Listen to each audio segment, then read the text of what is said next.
ತಾತಪ್ಪನವರ ಯಾವ ಲೀಲೆ ನಡೀತದ ಅನ್ನೋದನ್ನ ಇವತ್ತಿನ ಪ್ರವಚನದೊಳಗೆ ನಾವು ನೀವೆಲ್ಲರೂ ಕೇಳೋಣ.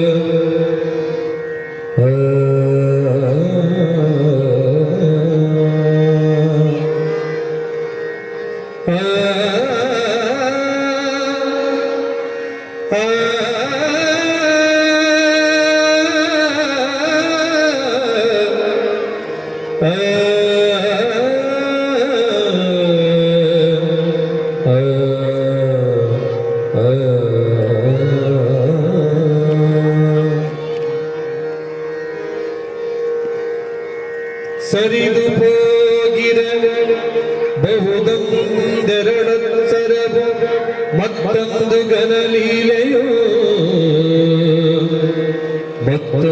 ಗನಲೀಲೆಯು ಜರುಗಿತದ ನೇಳ್ವೆನು ಒಂದು ಶುಭ ದಿನದಿ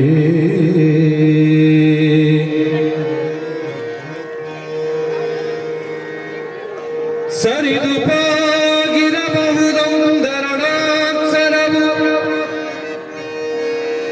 ಮತ್ತೊಂದು ಗನಲೀಲೆಯು ಜರುಗಿತದ ನೇಳ್ವೆನು ಒಂದು ಶುಭ ದಿನದಿ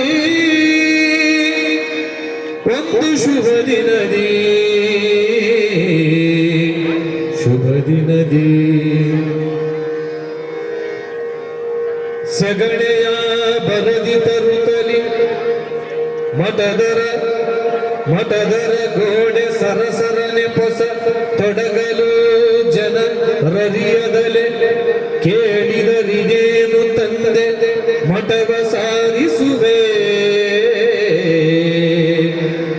ಇದೇನು ತಂದೆ ಮಠವ ಸಾರಿಸುವೆ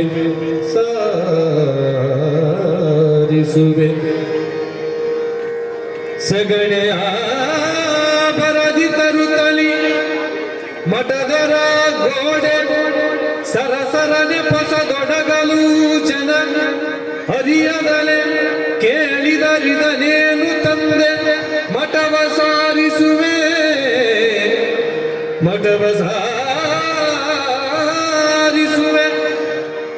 ಅದಕ್ಕೆ ಶ್ರೀಮರಿ ಬಸವಲಿಂಗನು ಪ್ರದುಳದಿಂಗುತ ತೊದಲು ನುಡಿಯೊಳು ಇದು ಅವ್ವಬರ ತಾಳಕೋಡೆ ಹೊಳೆಮ್ಮ ಅವ್ವಬರೆ ತಾಳಕೊಡೆ ಹೋಳೆಮ್ಮ ಎನ್ನುತ್ತ ಮದುವೆಯ ಸಂಭ್ರಮದ ಸೂಚನೆಯ ವಿಧಿವತ್ತಾಗಿ ತೋರಿಸಲು ಜನರಿದ ಕಂಡು ಬೆರಗಾಗಿ ತಾತ ಲಗ್ನವಾಗುವ ಜನುವ ಜಯ ಮಂಗಲಂ ಜಯ ನಮ ಪಾರ್ವದೇವದ ಶಿವ ಹರ ಹರ ಮಹಾದೇವ ಬಸವಲಿಂಗ ಶಿವಯೋಗಿ ಮಹಾರಾಜ್ ಕಿ ಮರಿ ಬಸವಲಿಂಗ ಶಿವಯೋಗಿ ಮಹಾರಾಜ್ ಕಿ.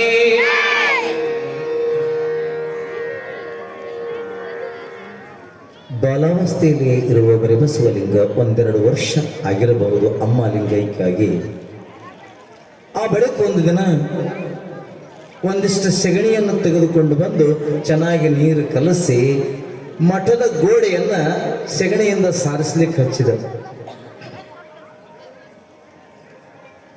ಇದೇನು ಹುಚ್ಚಾಕಾರ ಮಾಡಕತ್ತಾನೀತ? ಜನ ಸುಮ್ಮನಿರೋದಿಲ್ಲ, ಹಂಗಿದ್ರು ಸುಮ್ಮನಿರೋದಿಲ್ಲ. ಈತನ ರೀತಿ ನೀತಿಯನ್ನು ಕಂಡಿರ್ತಕ್ಕಂಥ ಯಾಕಪ್ಪ ತಾತ ಏನ್ ನಡೆಸಿದಿಲ್ಲ, ಏನ್ ಮಾಡಕತ್ತೀವಿ ಅಂದ್ರು. ಆಗ ತಾತ ಹೇಳ್ತಾನ, ನಕ್ಕೊಂತ ಹೇಳ್ತಾನ ತೊದಲ್ ನುಡಿಯಿಂದ, ಅವು ಬರ್ತಾಳ ಕೊಡೆ ಹೋಳಿಮ್ಮ ಅಂದ್ರೆ ಮಠದಲ್ಲಿ ಮತ್ತೊಬ್ಬಾಕೆ ಅವು ಬರ್ತಾಳೆ. ಈಗ ಅವ್ವ ಲಿಂಗೈಕ್ಯ ಆಗ್ಯಾಳ, ಮತ್ತೊಬ್ಬಾಕೆ ಅವ್ವ ಬರ್ತಾಳ ಅಂದ್ರೆ ನಮ್ಮ ತಂದೆಗೆ ಮತ್ತೆ ಪುನಃ ಲಗ್ನ ಆಗ್ತದೆ, ನನಗ ಮತ್ತೊಬ್ಬ ತಾಯಿ ಬರ್ತಾಳ ಅನ್ನೋ ಸೂಚನೆಯನ್ನು ಕೊಟ್ಟ. ಜನ ಎಲ್ಲ ಅಂದ್ರು ತಾತ ಲಗ್ನ ಆಗತ್ತೈತೆ ಅಂತಾನ. ಯಾರ್ದಾಗ್ತಿರ್ಬೇಕಂತ ಜನ ಮಾತಾಡಿಕೊಂಡ್ರಷ್ಟೇ, ಯಾರ್ದಂಬದು ಅವರಿಗೆ ಗೊತ್ತಿಲ್ಲ. ಅಷ್ಟರೊಳಗ ನೋಡ್ರಿ ಅಂತ ವಿಚಿತ್ರ ನಡೀತದ.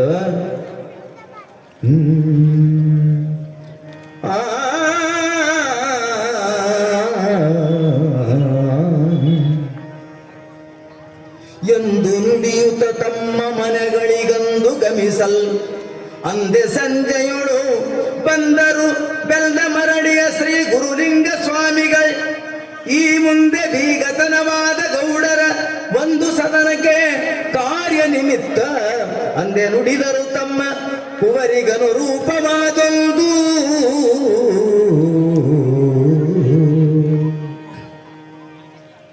ತಾತಪ್ಪ ಈ ಸೂಚನೆಯನ್ನು ಕೊಟ್ಟಿದ್ದ. ಅವತ್ತನ ದಿವಸ ಬೆಲ್ಲದ ಮರಡಿಯಿಂದ ಗುರುಲಿಂಗಯ್ಯನವರು ಅಂತಕ್ಕಂಥವರು ಆ ಹುಟ್ಟಗನೂರಿಗೆ ಬಂದರು. ಅವ್ರು ಎದಕ್ಕೆ ಬಂದ್ರಂದ್ರೆ ಊರಿನ ಸೌಕಾರ ಮನೆಗೆ ಬೆಲ್ಲದ ಮರಡಿ ಬೀಗಿಸ್ತಾನ ಮೊದಲೇ ಆಗಿತ್ತು. ಬೆಲ್ಲದ ಮರಡಿಯ ಬೀಗಿಸ್ತಾನ ಆಗಿತ್ತು. ಅವ್ರ ಮನೆಗೆ ಒಂದು ಕೆಲಸದ ನಿಮಿತ್ತ ಗುರುಲಿಂಗಯ್ಯ ತಾತನವ್ರು ಬಂದಿದ್ರು. ಅವ್ರ ಮನ್ಯಾಗ ಹುಟ್ಟಗನೂರಿನ ಸೌಕಾರ ಮನೆಯಾಗ ಗುರುಲಿಂಗಯ್ಯ ತಾತನವರು ಕೂತ್ಕೊಂಡು ಅವರ ಯೋಗಕ್ಷೇಮಗಳನ್ನು ವಿಚಾರ ಮಾಡಿ ಆ ಮಾತು ಈ ಮಾತಿನ ಭರದೊಳಗೆ ಹೇಳಿದ್ರು. ನಮ್ಮ ಮಗಳು ಪ್ರಬುದ್ಧಾಗಿ ಸುಮಾರು ಒಂದು ಒಂದಿಷ್ಟು ದಿವಸ ಆಗ್ಯದಪ್ಪ, ನಾವು ಆ ಕಡೆ ಈ ಕಡೆ ಸಂಬಂಧಗಳು ನೋಡಕತ್ತೀವಿ, ಇನ್ನೂ ಎಲ್ಲೇ ವ್ಯವಸ್ಥೆ ಆಗಿಲ್ಲ ಅನ್ನೋ ಮಾತನ್ನ ಗುರುಲಿಂಗಯ್ಯನವರು ಆ ಸೌಕಾರ ಮನೆಯಾಗ ಮಾತಾಡಿದರು. ಮತ್ತು ನಿಮ್ಮ ಕಡೆ ಯಾರಾದರೂ ನಮ್ಮ ಜಂಗಮರ ವರ ಇದ್ರೆ ಹೇಳ್ರಿ, ಸಹಜೈತಿಗೆ ನಮಗೂ ಎಲ್ಲ ಕಡೆ ಹೇಳ್ತಾರೆ. ನಾವು ಪುರಾಣಕ್ಕೆ ಹೋಗ್ತೀವಲ್ಲ, ಒಂದು ಊರು ಅಂತ ತಿರುಗಾಡ್ತೀವಿ, ಎಷ್ಟು ಊರು ತಿರುಗಾಡ್ತೀವಿ ನನಗೆ ಗೊತ್ತಿಲ್ಲ. ಓದಲೆಲ್ಲ ಸ್ವಾಮ್ಯಾರೇ ಅವಾಗ ಏನು ಹೇಳ್ತಿದ್ರು, ಸ್ವಲ್ಪ ದಿವ್ಸ ಮುಂದೆ ಸ್ವಾಮ್ಯಾರೇ ವರ ನೋಡ್ರಿ ನಮ್ಮ ಮಗಳಿಗೆ ಅಂತ ಹೇಳ್ತಿದ್ರು. ಈಗ ಹಂಗೆ ಹೇಳೋರು ಒಬ್ಬರು ಎಲ್ಲ ಚೇಂಜ್ ಆಗೈತಿ. ಯಾವ ಊರಿಗೇನ ಹೋಗ್ಲಿ ನಮ್ಮ ಹುಡುಗ ಕನ್ಯಾ ನೋಡ್ರಿ ಅಂತ ಹೇಳ್ತಾರೆ ಹೊರತಾಗಿ ವರ ನೋಡ್ರಿ ಅಂತ ಒಬ್ರು ಹೇಳೋದು. ಯಾಕಾಗಿರ್ಬೇಕು? ಭಾಳಷ್ಟು ಮಂದಿ ಸಿಟ್ಟಾಗಿಬಿಟ್ರೆ ಹೆಣ್ಮಕ್ಳು. ಈಗ ಅವ್ರದ್ದು ಬೇಸ್ ನಡೆಯಕೈತೈತಿ, ಆದರೂ ಸ್ವಲ್ಪ ದಿನ ಸಿಟ್ಟಾಗಿಬಿಟ್ರು. ಯಾಕಂತಂದ್ರೆ ಈ ಅಲ್ಟ್ರಾಸೌಂಡು ಸ್ಕ್ಯಾನಿಂಗ್ ಅಂತೇನು ಬಂದು ನೋಡ್ರಿ, ಮೊದಲು ಅದಕ್ಕೊಂದು ಕಾನೂನು ಮಾಡಿದ್ರು ಭದ್ರವಾಗಿ. ಆದರೂ ಮೊದಲು ಏನು ಮಾಡಿದ್ರು ಅಂದ್ರೆ ಸ್ವಲ್ಪ ಸಡ್ಲು ಬಿಟ್ಟಿದ್ರೆ ಏನಕ್ಕೈತೆ ಗೊತ್ತಿಲ್ಲ, ಹೊಟ್ಟೆಯಾಗಿಂದು ಹೆಣ್ಣ ಗಂಡು ಅನ್ನೋದು ನೋಡಿಕೊಂಡ್ರು.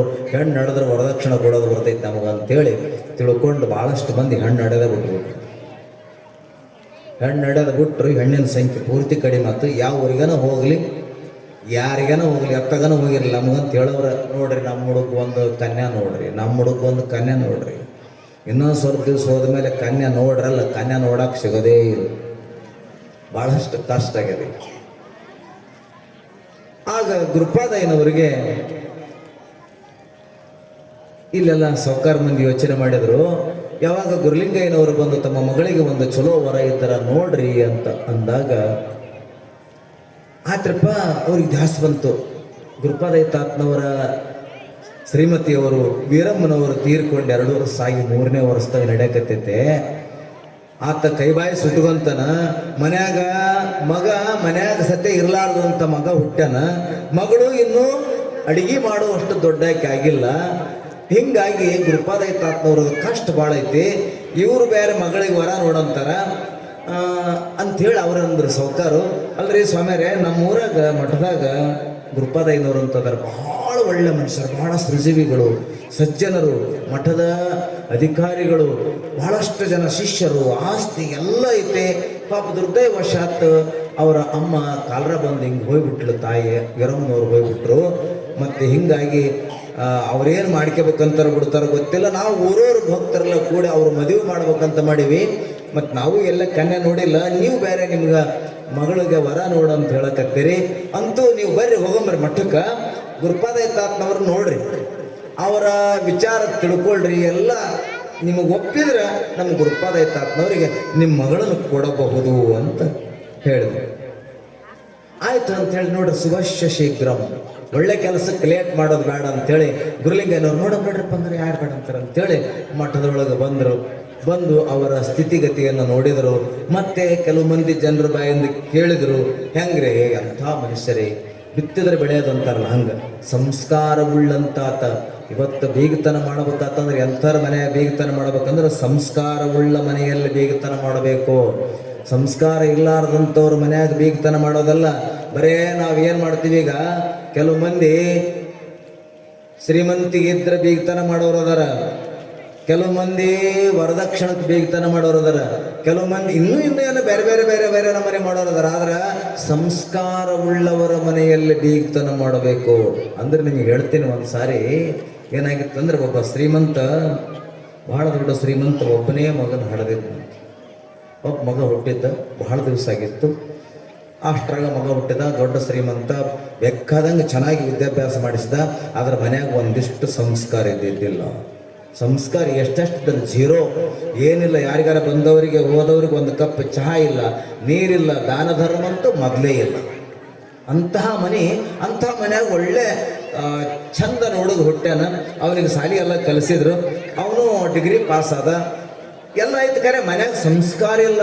ಯಾಕಂದ್ರೆ ಮನೆಯ ಮೊದಲ ಪಾಠಶಾಲೆ, ಜನನಿ ತಾನೇ ಮೊದಲ ಗುರು ಅನ್ನುವಂತೆ ತಾಯಿದೇ ಸಂಸ್ಕಾರ ಇಲ್ಲ. ಆತನ ಹಡೆದ್ರ ತಾಯಿಗೆ ಯಾರಿಗೂ ಒಂದು ತುತ್ತು ಪ್ರಸಾದ ಕೊಡುವಂತ ಹಾಕಿಲ್ಲ. ಏನಂತಾರಲ್ಲ, ಎಂಥ ಜಿಪುಣಾಗ್ರೇಸರ ಇದ್ಲು ಆ ತಾಯಿ ಅಂತ ಕೇಳಿದ್ರೆ, ಆ ಹೆಣ್ಮಗಳು ಊಟಕ್ಕೆ ಕುಂತಾಗ ಏನಾರ ಅವ್ರ ಅಂಗಳದಾಗ ಏನಾರ ಕಾಯಿಗೆ ಬಂತು, ಕಾಯಿಗೆ ಹೊಡಿಬೇಕಾತಂದ್ರೆ ಕೈಗೆ ಅಗಳು ಪಗಳು ಹತ್ತಿರ್ತಾವ. ಅವೆಲ್ಲ ಓಸು ಬೇಸ ಚೀಪಿ ಆಮೇಲೆ ಉಶ್ ಅಂತ ಹೊಡೆಯಕ್ಕೆ, ಎಂಜಲ್ ಗೈಲಿ ಕಾಯಿಗೆ ಹೊಡೆಯಂಗಿಲ್ಲ ಅಂತಾರಲ್ಲ, ಅಂಥ ಹೆಣ್ಮಗಳು. ಅಂಥ ಮನೆಗೆ ಇಂಥದ್ದು ಮುತ್ತಿನಂಥ ಹುಡುಗ ಹುಟ್ಟಿತ್ತು. ಅವರು ಕನ್ಯಾ ನೋಡ್ರಿ ಅಂತ ಒಬ್ಬರಿಗೆ, ಈಗ ಅದರಲ್ಲ ಮ್ಯಾರೇಜ್ಗೆ ಇರೋದರಿಗೆ ಹೇಳಿದ್ರು, ಕನ್ಯಾ ನೋಡ್ರಿ ಅಂತ. ಅವರು ನೋಡ್ತಿರ್ತಾರೆ, ಇವ್ರದ್ದು ಆಸ್ತಿ ಹೆಂಗೈತೆ, ಹುಡುಗನ ಎಜುಕೇಷನ್ ಹೆಂಗೈತೆ, ರೂಪ ಹೆಂಗೈತೆ, ಎತ್ತರ ಎಷ್ಟದ ಇದೆಲ್ಲ ಅವ್ರ ಲಿಸ್ಟ್ ಇರುತ್ತಲ್ಲ. ಅವ್ರಿಗೆ ಕನ್ಯಾದವ್ರನ್ನು ಒಂದು ಲಿಸ್ಟ್ ಕೊಟ್ಟಿದ್ರು. ಅಷ್ಟೇ ಸರಿಸಮಾನವಾದ ಮನೆಯಲ್ಲಿ ಕನ್ಯಾ ನೋಡಿ ಅಂತೂ ಚಲೋ ಐತೆ. ಆ ಮನೆಯೊಳಗೆ ಕನ್ಯಾ ಹೆಂಗಿದ್ಲು ಅಂದ್ರೆ ಬಹಳ ಸುಸಂಸ್ಕೃತವಾಗಿರ್ತಕ್ಕಂಥ ಹೆಣ್ಮಗಳು. ಅವರ ಮನೆಗೆ ಯಾರೇ ಬರಲಿ ಪ್ರಸಾದ ಇಲ್ಲದೆ ಹೋಗೋರಲ್ಲ. ಅವರ ಮನೆಗೆ ಯಾರೇ ಅತಿಥಿಗಳಿರಲಿ, ಮನೆಯವರು ಯಾರು ಬಂದರೂ ಕೂಡ ಅವ್ರ ಮನೆಯೊಳಗೆ ಊಟ ಮಾಡೇ ಹೋಗ್ಬೇಕು. ಮನೆ ಮುಂದೆ ಭಿಕ್ಷುಕ ಬಂದ್ರೆ ಹಂಗ ಎಂದು ಹೋಗ್ಬಾರ್ದು. ಅಂತಹ ಒಳ್ಳೆ ಸುಸಂಸ್ಕೃತವಾಗಿ ಇರ್ತಕ್ಕಂಥ ಕುಟುಂಬದೊಳಗೆ ಬೆಳೆದಿರ್ತಕ್ಕಂಥ ಮಗಳು. ಇವ್ರು ಅದನ್ನು ನೋಡ್ಲಿಲ್ಲ. ಅದು ಇದು ಎರಡು ಸರಿಸಮಾನ ಮನೆತನ ಅದಾವ. ಇವ್ರಿಗೆ ಅವ್ರು ಸರಿ ಆಗ್ತಾರೆ, ಅವ್ರಿಗೆ ಇವ್ರು ಸರಿ ಆಗ್ತಾರೆ ಅಂದ್ರೆ ಹಿಂಗೆ ತೋರಿಸಿದ್ರು. ಇವರು ಒಪ್ಪಿದ್ರೆ ಅವ್ರು ಒಪ್ಪಿದ್ರು, ಲಗ್ನ ಮಾಡೇ ಧರ್ಮ ಕರ್ಮ ಸಂಯೋಗ ಲಗ್ನ ಆಗಿಬಿಡ್ತು. ಲಗ್ನ ಆದಗಳೇ ಸೊಸಿ ಮನೆಗೆ ಬಂದಲು. ಅತ್ತಿ ಹೇಳಿದ್ಲು, ನೋಡು ನಿಮ್ಮ ಮನ್ಯಾಗ ಹೆಂಗೆ ಬೇಕಂಗೆ ಯಾರು ಬೇಕು ಅವ್ರಿಗೆ ಬಂದವ್ರಿಗೆ ನೀಡಿ ಉಣಿಸ್ತಾರೆ ಅಂತ. ನಮ್ಮ ಮನ್ಯಾಗ ಅದಿಲ್ಲ. ನಾವು ಯಾರಿಗೆ ನೀಡೋದು ಪಡೋದಿಲ್ಲ. ನಿನ್ನ ಮ್ಯಾಕ ನಿಮ್ಮ ಮನ್ಯಾಗ ಮಾಡಿದ್ದು ಅಲ್ಲೇ ಬಿಟ್ಟುಬಿಡು, ನಮ್ಮ ಮನೆಯೊಳಗೆ ಹಿಂಗೈತಂದು ಅತ್ತೆ ಅಂದ್ರೆ ಗೊತ್ತೈತಿಲ್ಲ. ಅತ್ತೆ ಅಂದ್ರೆ ಏನು? ಅತ್ತೆ ಅಂದ್ರೆ ಗೊತ್ತೈತಿ. ಅತ್ತೆ ಅಂದ್ರೆ ಹೆಂಗಂದ್ರೆ, ಯಾವಾಗ ಅತ್ತೆ ಆಗ್ತಾಳಪ್ಪ ಅಂತಂದ್ರೆ, ತನಗ ಮಗ ಬಂದು ದೊಡ್ಡವಾಗಿ ಆತಗೆ ಹೆಂಡತಿ ಬಂದಾಗ ಅತ್ತೆ ಆದ್ರೆ ಅದು ಅತ್ತೆ. ಮತ್ತು ಅಣ್ಣನ ಮಗ ಬಂತು ಅಥವಾ ಅಣ್ಣನ ಮಗಳು ಬಂದಾಗ ಅವಾಗೂ ಅತ್ತೆ ಆಗ್ತಾರಲ್ಲ, ಅಂತ ಅತ್ತೆ ಅಲ್ಲ ಹೇಳೋದು. ಎದಕ್ಕೆ ಅವಾಗ ಅತ್ತೆ ಅಂತಾರಂದ್ರೆ, ಅಷ್ಟು ವಯಸ್ಸಾಗಿರ್ತತೆ, ಮನೆ ಬಾಳ ಎಲ್ಲ ಚಂದ ಅತ್ತೆಯಾಗಿಟ್ಟುಕೊಂಡು ಹೋಗುವ ಸಮರ್ಥತೆ ಈಕಿಗೆ ಐತಂತ ಈಕಿಗೆ ಅತ್ತೆ ಅಂದಿರ್ತಾರೆ. ಆದರೆ ಇವು ಅತ್ತೆ ಹಂಗಾಗಂಗಿಲ್ಲ, ಇವು ಅತ್ತೆ ಪೂರ ಅತ್ತೆ ಆಗ್ಬಿಟ್ಟು. ಇನ್ನು ಸೊಸಿ ಮನ್ಯಾಗ ಬರುತ್ತಾನ ಹೇಳಿಬಿಟ್ಲು, ನಮ್ಮ ಮನೆಗೆ ಇದೆಲ್ಲ ಪದ್ಧತಿ ಇಲ್ಲ, ಯಾರಿಗೆ ನೀಡೋದು ಪಡೋದಿಲ್ಲ. ನೋಡಿ ಬಂದ ಆತ್ರಿ ಅತ್ತೆಯವ್ರೆ ಅಂತ ಭಾಳ ಕುತ್ತಿಗೆಗೆ ಬಂತು ಕಷ್ಟ. ಹೆಂಗೆ ಮಾಡ್ಬೇಕು? ನಮ್ಮ ಮನ್ಯಾಗೆಲ್ಲ ಯಾರು ಬೇಕು ಅವ್ರಿಗೆ ಬಂದವರಿಗೆ ಕರೆದು ನೀಡೀವಿ, ಉಣಿಸಿವಿ, ತಿನ್ನಿಸಿವಿ, ಎಂಥ ಮನೆಗೆ ಬಂದು ಬಿದ್ದೆ ಅಂಥೇಳಿ ಆ ಹೆಣ್ಮಗಳು ಭಾಳ ತ್ರಾಸಿನೊಳಗಿದ್ಲು. ಆದಾಗ್ಯೂ ಕೂಡ ಮತ್ತೆ ಅನಿವಾರ್ಯ ಅತ್ತೆ ಮನೆಗೆ ಬಂದ ಮೇಲೆ ಅತ್ತೆ ಹೇಳ್ದಂಗೆ ಕೇಳಬೇಕು. ಇದು ಅತ್ತೆ ಆಗಿತ್ತು. ಒಂದಿನ ಒಬ್ಬ ಭಿಕ್ಷುಕ ಬಂದ ಮನೆಗೆ ಭಿಕ್ಷುಕ ಬಂದು ಭಿಕ್ಷಾಂದೇಹಿ ಅಂದ. ಈ ಹೆಣ್ಮಗಳು ಮನೆ ಬಾಗಿಲ ಮುಂದೆ ಕಟ್ಟಿ ಮೇಲೆ ಪಾತ್ರೆ ಬೆಳಕೋ ಅಂತ ಕುಂತಿದ್ಲು. ಆತ ಭಿಕ್ಷುಕ ಬಂದು ಕೇಳಿದ ಕೂಡಲೇ ಈ ಹೆಣ್ಮಗಳು ಹೇಳಿದ್ಲು, ಸ್ವಾಮ್ಯಾರ ನಿಮಗೆ ನೀಡಾಕ ನಮ್ಮ ಮನ್ಯಾಗ ಬಿಸಿ ಪದಾರ್ಥ ಏನೂ ಇಲ್ಲ ಅಂತ. ಆತ ಅಷ್ಟಕ್ಕೆ ಸುಮ್ಮನೆ ಆಗಲಿಲ್ಲ. ಯಮ್ಮ ನನಗೆ ಬಿಸಿದ ಆಗ್ಬೇಕಂತೇನಿಲ್ಲ, ತಂಗಳದಾದ್ರೆ ನಡೀತೈತೆಮ್ಮ, ತಂಗಳದಾರ ನೀಡು ಅಂದ್ರು. ಆ ಹೆಣ್ಮಗಳಂದ್ಲು, ಸ್ವಾಮಿಯರೇ ತಂಗಳದ್ದು ಮುಗ್ಯಾಕೆ ಬಂದೈತೆ. ಇದನ್ನೆಲ್ಲ ಅತ್ತಿ ಕಂಬದ ಮರಿ ನಿಂತ್ಕೊಂಡು ಕೇಳಾಕತ್ತಿದ್ಲದ. ಇರ್ತೈತಿ ಕೆಲವು ಮಂದಿಗೆ ಅತ್ತಿಗೆ ಚಟ ಇರ್ತೈತಿ. ಕಂಬದ ಮರಿ ನಿಂತ್ಕೊಂಡು ಕೇಳಾಕತ್ತಿಲ್ಲ, ಏನಂತ ಹೇಳ್ತಾಳ ಅಂತ ಕೇಳಾಕತ್ತಿದ್ಲು. ಈ ಹೇಳಬೇಕು, ನಮ್ಮ ಮನ್ಯಾಗ ತಂಗಳದ್ದು ಮುಗ್ಯಾಕೆ ಬಂದೈತ್ರಿ ಸ್ವಾಮಿಯರೇ. ಹಂಗಾದ್ರೆ ನೀವೇನು ಮಾಡ್ತೀರಮ್ಮ ಅದು ಮುಗಿದ ಮೇಲೆ ಅಂತ ಆತ ಕೇಳ್ತೀವಿ. ನಾವು ನಿಮ್ಮಂಗ ಜೋಳಿಗೆ ಕಟ್ಟು ಭಿಕ್ಷೆ ಬಿಡಕ್ಕೆ ಹೋಗ್ತೀವ್ರಿ ಅಂತ ಅರೆ ಇದೆಂತ ವಿಚಿತ್ರ ಇದು. ಅತ್ತಿಗೆ ಭಾಳ ಸಿಟ್ಟು ಬಂತು. ನಮ್ಮ ಮನೆಗೆ ಏನು ಪದ್ಧತಿ ಐತೆ ಸುಮ್ಮನೆ ಮುಂದಕ್ಕೆ ಹೋಗಂತ ಹೇಳ್ಬೇಕು, ಅದು ಬಿಟ್ಟು ನಮ್ಮ ಮನ್ಯಾಗ ನಿಮಗೆ ನೀಡಾಕ ಬಿಸಿ ಪದಾರ್ಥ ಇಲ್ಲಂದ್ಲು, ಮರ್ಯಾದೆ ಕಡಿಮೆ ಮಾಡಿದ್ಲು. ಮತ್ತೆ ತಂಗಳದ್ದು ಮುಗ್ಯಾಕೆ ಬಂದೈತಂದ್ಲು, ಆಮೇಲೆ ಭಿಕ್ಷೆ ಬೇಡ್ತವಂದ್ಲು. ನಮ್ಮ ಮರ್ಯಾದೆ ಮಧ್ಯಾಹ್ನಕ್ಕೆ ಹಾಳು ಮಾಡಿದ್ಲಂತ ಹೊಟ್ಯಾಗ 1000 ಚೋಳ ಕೊಡದಂಗಾಗಿತ್ತು ಅತ್ತಿಗೆ. ಸಿಡಿಮಿಡಿ ಹಾಯ್ತಿದ್ಲು. ಅಷ್ಟ್ರೊಳಗೆ ಗಂಡ ಬಂದ ಸೊಸಿ ಮ್ಯಾಗ ಹಾರಾಡೋದ ಬಿಟ್ಲು, ಗಂಡನ ಮ್ಯಾಗ ಹಾರಾಡಕ್ಕೆ ಶುರು ಮಾಡ್ಯಾರ. ಯಾಕಂದ್ರೆ ಪಾಪ ಸಂಪನ್ನ ಬರ್ತಾವ ನಾವು ಜಾಕಿ ಶುರು ಮಾಡಲಿ. ಏನ ಅಂತ ಸೊಸಿಂತ ಬಂದಿದಿ ಇದು ನೋಡು, ನಮ್ಮ ಮನೆ ಮರ್ಯಾದೆ ಮಧ್ಯಾಹ್ನಕ್ಕೆ ಕಳೆದ್ಲು, ಹಂಗ ಹಿಂಗ ಅಂತೇಳಿ ಏನೋ ಹೆಣ್ಮಕ್ಳ ಭಾಷೆದೊಳಗೆ ಎಲ್ಲ ಬೈದ್ಲು. ಆಮೇಲೆ ಆತಂದ ಇಷ್ಟು ಯೋಚನೆ ಮಾಡಿದ. ಸೊಸಿನ ಕರೆದ, ಅಲ್ಲಮ್ಮ ನೀನು ಬಂದು 6 ತಿಂಗಳಾಗ್ತು ನಮ್ಮ ಮನೆಗೆ ನಡೆಯಕ್ಕೆ ಬಂದು, ಒಂದಿನಾರ ನಾವು ತಂಗಳದ್ದು ಊಟ ಮಾಡೀವಿ. ಮುಂಜಾನೆ ಬಿಸಿ ಪದಾರ್ಥನ ಊಟ ಮಾಡ್ತೀವಿ, ಹೆಚ್ಚಾದ್ರೆ ಒಯ್ದು ಚೆಲ್ತೀವಿ, ಎಲ್ಲ ಕಲ್ಗಚ್ಚಿಗೆ ಹಾಕ್ತೀವಿ. ಮತ್ತು ಮಧ್ಯಾಹ್ನ ಬಿಸಿ ಪದಾರ್ಥನ ಮಾಡ್ಕೊಂಡು ಊಟ ಮಾಡ್ತೀವಿ, ಹೆಚ್ಚಾದರೂ ಚೆಲ್ತೀವಿ. ಸಾಯಂಕಾಲ ಮತ್ತೆ ಸ್ನ್ಯಾಕ್ಸ್ ಅದು ಬಿಸಿದ ತಿಂತೀವಿ.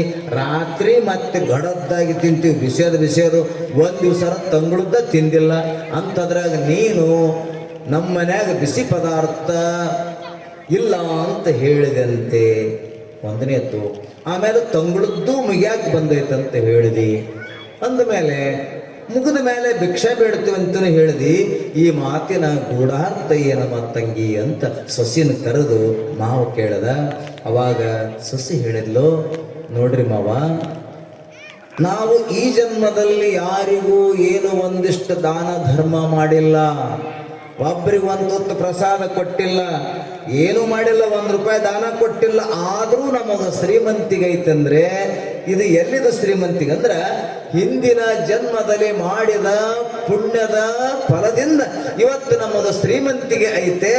ಅಂದ್ರ ಈಗ ನಾವು ಊಟ ಮಾಡೋದಲ್ಲಿ ಯಾವ್ದಂದ್ರೆ ತಂಗಳದ್ದಲ್ಲೇನು ಅಂತ ಕೇಳಿಲ್ಲ. ಅದಕ್ಕೆ ಹಿಂದಿನ ಪುಣ್ಯವನ್ನು ಹಿಂದುಂಡೊಡಬೇಕಾತ್ಮ, ಇಂದಿನ ಪುಣ್ಯವನ್ನು ಮುಂದೊಂಡೊಡಬೇಕಾತ್ಮ. ಬಂಧನ ಬೇಕಿದಕ್ಕೆ ಇಂದುಧರ ನಾಣ್ಯಾಗಿ ಸಂದೇಹ ತಾನೆಲ್ಲ ತಿಳ್ಕಂಡ ಆತ್ಮ. ಹರಪೂಜೆ ಗುರುಸೇವ ವರಪುಣ್ಯವಿಲ್ಲದೆ ಬರಿದೆ ಸುಖ ಭೋಗ ದೊರಕುವುದೇ ಆತ್ಮ. ಎಷ್ಟು ಚಂದ ಹೇಳ್ಯಾರ. ಬಾಲ್ಯೆಲ್ಲ ಮುಗುಂದ ಮಹರ್ಷಿ ಗಿಡದನ್ನು ಅದ್ಭುತವಾಗಿ ಮಾತು ಹೇಳ್ತಾರೆ. ಇವತ್ತು ಏನು ಪುಣ್ಯವನ್ನೇ ಮಾಡೋದಿಲ್ಲ. ಪುಣ್ಯ ತೀರಿದ ಮೇಲೆ ಎಣ್ಣೆ ತೀರಿದ ಬತ್ತಿಯಂತೆ ತಣ್ಣಗಾಗುವುದು. ಪುಣ್ಯ ಅನ್ನೋದು ಎಲ್ಲಿ ತಾನೇ ಇರ್ತದ, ಅಲ್ಲಿ ತಾನ ಶ್ರೀಮಂತಿಗಿರ್ತದ. ಪುಣ್ಯ ಯಾವಾಗ ಹೋತೋ ಅದು ತೀರ್ತಿಲ್ಲ. ಎಣ್ಣೆ ತೀರದ ಬತ್ತಿಯಂತೆ ನಿನ್ನ ಸಂಪತ್ತು ಕೂಡ ನಾಶ ಆಗ್ತದೆ. ಅದರಂತೆ ಈಗೇನು ನಮಗೆ ಶ್ರೀಮಂತಿಗದಲ್ಲ, ಈ ಜನ್ಮದಾಗ ಏನೂ ಇಲ್ಲ. ನೋಡ್ರಿ, ಬ್ಯಾಂಕ್ನಾಗ ದುಡ್ಡು ಹಾಕಿದ್ರು ಎಲ್ಲಿ ಬೇಕಲ್ಲಿ ATM ಹಾಕಿ ಹಾಕಂತ ಪಿನ್ ಹೊಡೆದು ದುಡ್ಡು ಎಣಿಸ್ಕೊಳಕ್ ಬರ್ತದೆ. ಇಲ್ಲ UPIದಾಗಾರ ಮಾಡಕ್ ಬರ್ತೈತಿ. ಬ್ಯಾಂಕ್ನಾಗ ದುಡ್ಡಿದ್ರೆ, ಬ್ಯಾಂಕ್ನಾಗ ದುಡ್ಡೇ ಇಲ್ಲ, ಹಂಗ ಬರೇ ಡ್ರಾ ಮಾಡಿದ್ರೆ ಒಂದ್ ದಿವಸ ನೋ ಬ್ಯಾಲೆನ್ಸ್ ಇಲ್ಲ. ಅಂದ್ರೆ ಎಷ್ಟೇ ಇರ್ಲಿ ನಮಗ ಹಿಂದಿನ ಜನ್ಮದಲ್ಲಿ ಬಂದಿರತಕ್ಕಂಥ ಪುಣ್ಯ ಹಂಗ ಉಳಿಬೇಕಾದ್ರೆ ಈಗಲೂ ಪುಣ್ಯ ಮಾಡ್ತಾನೆ ಇರಬೇಕು. ಅದು ಪುಣ್ಯ ಮಾಡ್ತಾನೆ ಇರಬೇಕು. ಪುಣ್ಯ ಅಂದ್ರೆ ದಾನ ಧರ್ಮಾದಿಗಳನ್ನ ಹಂಗೆ ಮಾಡ್ತಾ ಇರಬೇಕು, ಕೊಡ್ತಾ ಇರ್ಬೇಕಂದ್ರೆ ಅದು ಖರ್ಚಾಗಂಗಿಲ್ಲ. ಹಂಗ ಇದು ಬೆಳೀತಾನೆ ಇರ್ತತೆ.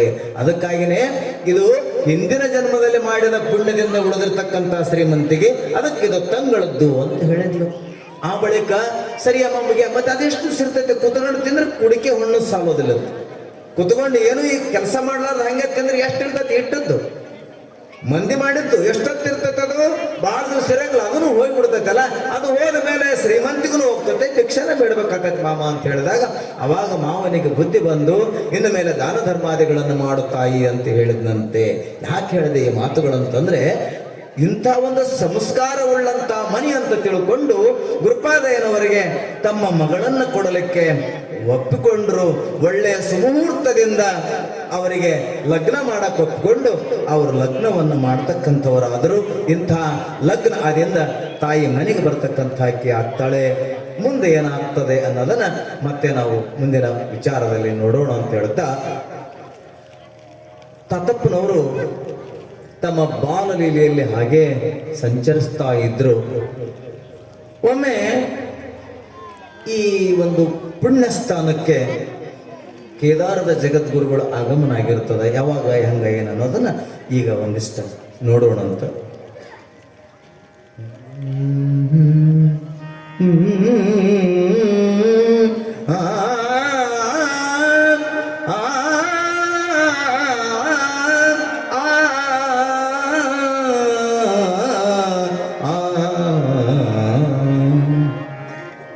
ಶ್ರೀ ಶಕಾಬ್ದಿಯೊಳು ಲೇಶನಿಸಿದ ತೋಷ ಸುಭಾನು ಸಂವತ್ಸರವು 1865ರೊಳಗಿರಲಾಗ ಆಷಾಢದೊಂದು ದಿನದ ಶ್ರೀ ಈಶ ಸಮ ವೈರಾಗ್ಯ ನಿಧಿಗಳು 18 ಜಗದ್ಗುರು ನೀಲಕಂಠ ಯೋಗಿಗಳು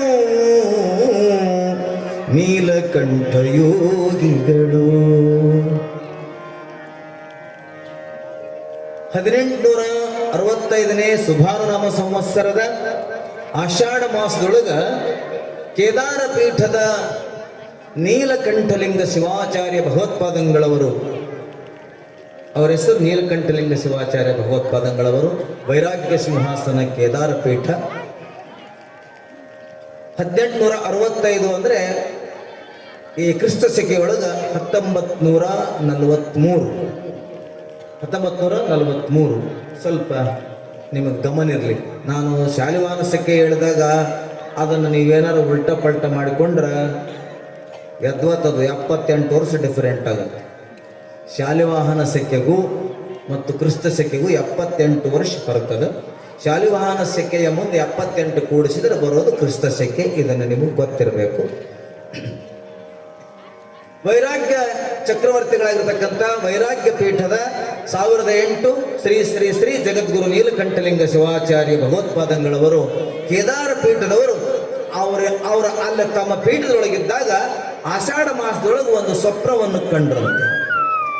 ಈ ವರ್ಷದ ಶ್ರಾವಣ ಮಾಸದ ಅನುಷ್ಠಾನವನ್ನ ನಾವು ದಕ್ಷಿಣ ಭಾರತದಲ್ಲಿರುವ ಕರ್ನಾಟಕದ ರಾಯಚೂರು ಜಿಲ್ಲೆಯೊಳಗಿರುವ ಮಾನ್ವಿ ತಾಲೂಕಿನೊಳಗೆಲ್ಲ ಇರ್ತಕ್ಕಂತಹ ಉಟಕನೂರಿನ ಶ್ರೀಮಠದೊಳಗ ನಮ್ಮ ಒಂದು ತಿಂಗಳದ ಅನುಷ್ಠಾನವನ್ನು ಮಾಡಬೇಕು ಅಂತಕ್ಕಂಥ ಸ್ವಪ್ನ ಅವರಿಗಿತ್ತು. ಅಲ್ಲೇ